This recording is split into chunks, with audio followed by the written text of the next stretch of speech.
Having your own home is awesome, but it's also a lot of work. The good news? Finding help for your projects is easier than ever. Introducing Angie, the app that puts all your home care needs at your fingertips. Need a pro to fix that emergency leak? Maybe find someone to build a deck, or even set your seasonal tasks on autopilot. Angie can handle all that and more. Expert pros, hundreds of home projects, clear pricing, and the easiest way to book and pay in seconds. This is Angie, your home for everything home.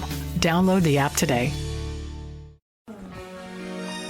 Oh, I can't tell you how excited I am to talk to our next guest on the Limitless Male Medical Hotline, someone you heard many, many times here over the past few years on AM 590. Scott Spreitzer of Doc Sports, one of the very best in the business, and a Nebraska guy as well. Scott, how the heck are you? How are you living out there in Vegas, my man? I'm doing well and trying to stay cool. It's about 115, 117 degrees here, so it's basically from the home office to the pool and back to the home office. Oh, you live the toughest life, you know? You just do. You just do. Look, hey, a lot has changed since the last time I've talked with just the overall Nebraska landscape when it does come to casino gaming and even sports gaming. So I'm curious, first of all, are you surprised that now you don't have to cross the river into Iowa to put some money down on a blackjack table or put some money into a slot machine, that you can now do that as we continue to see some improvements with some of our horse track and some of the casino gaming that we're going to see here in Nebraska? Yeah, it is. I mean, it's all happening nationwide quicker than I thought it would. And I remember doing shows back around, I'm going to say 2016, 2015, and they were asking, a lot of folks were asking, and I did a lot of shows about whether or not I thought, even sports betting would be happening throughout the country anytime soon. And I really thought we were about a decade, about 10 years away. I was really thinking around 2025 is when we'd start seeing this. And so it's grown faster than I thought it would. There's over 30 states now that have legalized sports betting and more to come. And, of course, what's going on in Nebraska, and, that's happened quicker than I thought it would also. Again, it's not a cure-all that people kind of think it is or might be when it comes to revenue generating. It's not a cure-all, and I've talked about this on other shows that I've done, that I think folks will be a little bit surprised that it doesn't bring in the kind of revenue they're hoping for, but at the same time, it sure doesn't hurt. And I'm one of those guys, Nick, as you know, from the shows I've done with you, I'm kind of let adults decide what they want to do, with their entertainment dollar, and if they want to do this professionally, and let them have at it as long as they do it within the confines of the law. So I'm one of those guys that I'm happy to see it growing, no doubt about it, and it's happened quicker than I thought it would. Well, and Scott, too, with the simplicity of just an app. And again, if we go back to when we had you on the show and our Views from Vegas segment every Friday, there was DraftKings, FanDuel at the time was something, and there was applications to sort of access that. But it's amazing to me how this thing, once you saw, and I think, what was it, New Jersey, that was the very first state that allowed sports gaming, how this thing just morphed into what it is now, and kind of, as you mentioned, in just such a quick amount of time. Yeah, and the thing is it's funny because here, I've got a bunch of different apps for the in-state sports books in Nevada. We're not allowed to bet across state line, obviously. But, yeah, it took a state like New Jersey, and then New Jersey started setting records. I mean, you got the tri-state area there that Nevada doesn't have. And so they were turning out more revenue, and they were turning out many more bets, and the amount of money being bet on sports in Jersey due to the tri-state area, the population level, compared to Nevada. They were outdoing Nevada by a long shot, basically right out of the gates. So that's what it took. It took a place like that to get involved. It took a very smart, very wise company, very well-run company like DraftKings to get involved. And really, it was guys like me that were doing these shows that were, I had done a couple of shows, for instance, on CNBC with politicians, things of that nature, but they needed a company to come together, a big company with a lot of revenue behind it, to be able to further the cause. And that's what DraftKings was able to help happen. But you're absolutely right. It took a place like New Jersey to get the ball rolling for everybody else to come on board. Talking to Scott Spreitzer of Doc Sports. Scott, I know you grew up seeing the College World Series and, being at Rosenblatt Stadium, the nostalgia that is. And I know we always have memories of that. And hopefully throughout the broadcast we'll see some of the old footage at Rosenblatt Stadium. What are kind of your memories of this event that gets underway here in Omaha tomorrow? Oh, man, I got so many great memories. My parents are South Omaha natives, and then, of course, I grew up in Bellevue. I went to Bellevue West High School back there. But it's funny, the memories that I have, because I started going there. They were taking me probably from the time I was 3 years old. Now, I left Omaha many, many years ago to come out to Vegas. I was at the ripe old age of 17, fresh out of high school. But, so I saw all the games at Rosenblatt. I absolutely enjoyed it. Going to Zesto's before and after games and in between games was a true treat, obviously. But you know what? I remember players like Oda B. McDowell. I can remember a rain-delayed opening day, or maybe it was day 2 of the World Series back then. Of course, they used to start on Fridays. And I can remember being with my cousin and a couple of other people, being a young guy in Omaha, and talking outside the stadium with Oda B. McDowell, with Arizona State, about just what they had to do to get where they were in college, and just being so accessible back then. I don't know if it's still the same now, but Rosenblatt brought on that kind of feeling, seeing guys like Bob Horner, who went on to have a great career, mostly with the Atlanta Braves, being able to play back then. But, it was more innocent back then. I remember going to games and you could buy one ticket and get in for 2 sessions. I don't think it goes like that anymore. And I don't remember what the prices were, but I'll bet you they were $5, $10, $15, right. Back in the early 80s. Like everything else, it's gotten crazy. If you don't buy early, you'd have to buy from the ticket agencies.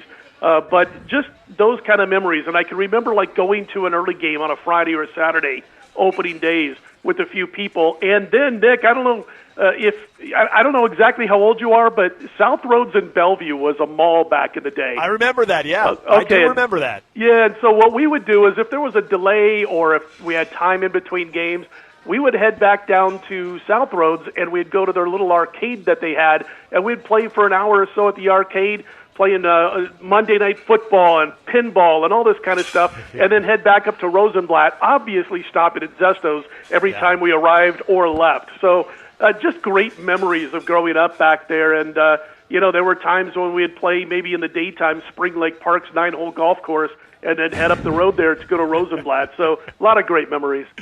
We got to get you back up here, Scott, especially during the CWS. Now, I am curious, is there, as far as any type of action on college baseball, postseason, or College World Series, do you see a lot of that? Is it getting any kind of popularity when it comes to sports gaming around the event? It's grown considered to where it was, 2 decades ago. It's still not at the level that I thought it would be by now. But again, it has grown quite a bit since, let's say, 15 years ago. And, you could bet each game individually, just like a Major League Baseball game. You can bet who's going to win the World Series. You got odds, obviously, on all the teams.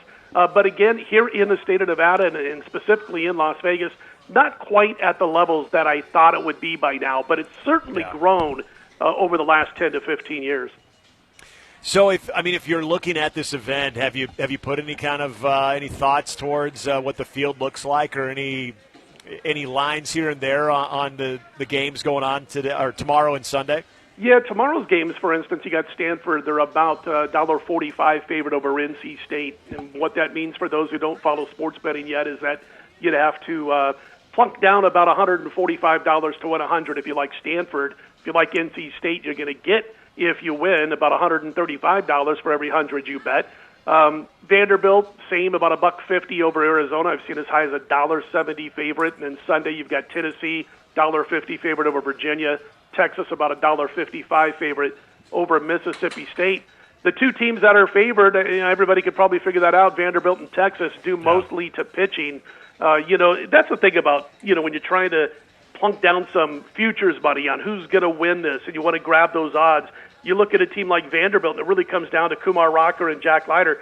A couple of pitchers are probably going to each go in the top 5, at least the top 10 in the Major League Baseball draft. And these guys, if they win all their games, if Vanderbilt wins their 4 games, this team wins the championship. I kind of look for different odds, like Vanderbilt, Texas being the favorites.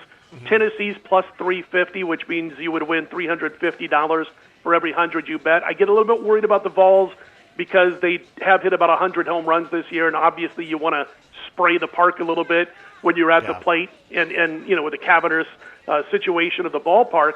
I look at Arizona, plus 600. The only problem with Arizona, they got Vanderbilt in their bracket, but Arizona is a fantastic hitting baseball team that only hit about 68, 69 home runs on the season. They don't get too reliant on the long ball, but they can spray it all over the place. Real good OBP, real good OPS, solid team batting average. At 6-1, are they going to win? Probably not. But at those odds, not bad if you want to plunk down some money and have a medium so-called long shot to win the World Series of the 8 teams that are there.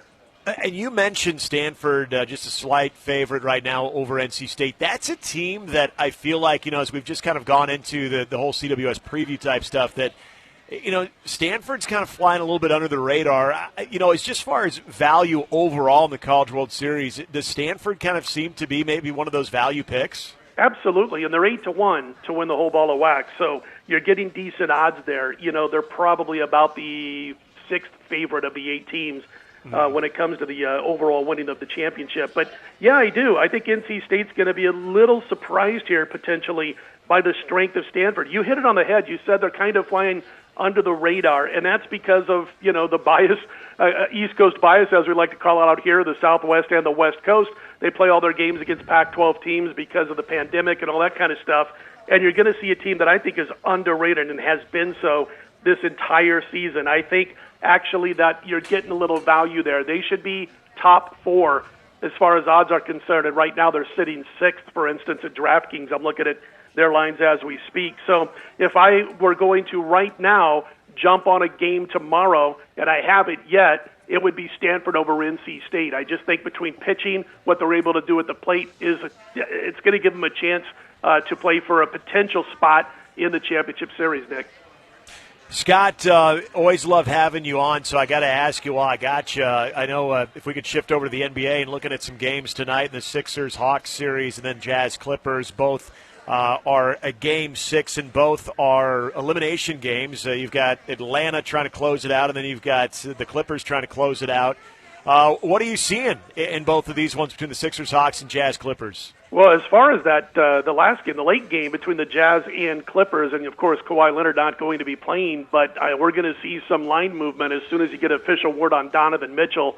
Right now, the Jazz are basically laying 2. There's some 2.5s out there as they try to stave off elimination. But again, they're listing Donovan Mitchell as questionable still with that injured ankle. If he doesn't play, they become a dog. If they announce he's going to play, they get a couple of points bump on that spread. But listen, here's the thing. I'm sure it wasn't easy for Utah to adjust to what Ty Lue and the Clippers threw at them when Kawhi Leonard missed the game in Game 5. But they've now seen what they have to offer. They'll make their adjustments themselves, and I bet it includes clamping down a little bit on Batum, Morris, and Kennard, who nailed open threes like they were layups. They made 57% of their three-point attempts on Wednesday between those 3 players. So, it's one of those things where whether Mitchell plays or not, I think the Jazz can extend this series. And as far as the other game, I lean towards the under. It's pumped up all the way 3 points, Nick, up to 224. And I don't think we're going to see a final score with that many points combined. Philly basically relying on Embiid and Curry. Hawks receiving little contribution from 3 of their 5 starters last time out. The teams have combined to make less than 43% of their field goal attempts over the last 2 games. So as it's gone up, and it's not a big play for me, but 224 after it was 221 last night seems like it's getting a little bit high. Scott, we're going to have to get you on here very soon because I do want to get some futures odds in the Big Ten, but I got to ask you this real quickly. We've got about a minute left. When it comes to the Sharps and handling Nebraska football, you always said it, you just couldn't trust them. I'm assuming that hasn't changed, at least to this point. Yeah, to see where Nebraska is now compared to 2 years ago at this time. Remember, 2 years ago, you had a quarterback in Martinez that was being touted as a Heisman favorite, one of the Heisman favorites, one of the top 10. You had a football team that was being considered as a top 10 or top 15 program with Frost coming into town. There's no more, I guess you could say, there's no more hype or overhype on Nebraska football, so here's their chance to kind of sneak up a little bit. But you're not seeing a lot of action involving Nebraska yet. And I do think it's kind of a wait and see more this year than any of the first couple of years that Frost has been head coach. I like the fact that they're flying under the radar.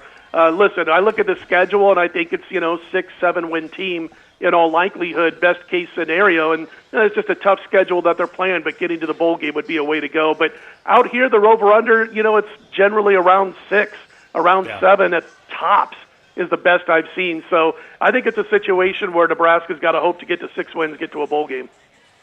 He's the best. Scott Spreitzer with Doc Sports on Twitter at Scott Win. Scott, always love talking with you, my man. Be well. Have a great weekend. We will do this very soon. Absolutely, Nick. Thanks for having me. That's Scott Spreitzer. Eddie, that's the guy right there. And a T-Bird. He's a T-Bird, I know. I knew he was a Bellevue guy. I did not know he was a Bellevue West alum. So what we call those people, or call T-Birds in Bellevue, we just call us winners. That's all. Winners, okay. Instead of chieftains. Yeah. You know what? Me being a Millard guy, I just kind of sit back and let you two schools fight it over. But I would just say from afar, Bellevue West seems like they've had more success. Oh, yeah. So it's hard for me to argue that. All right, going to take a quick break. We're back right after this.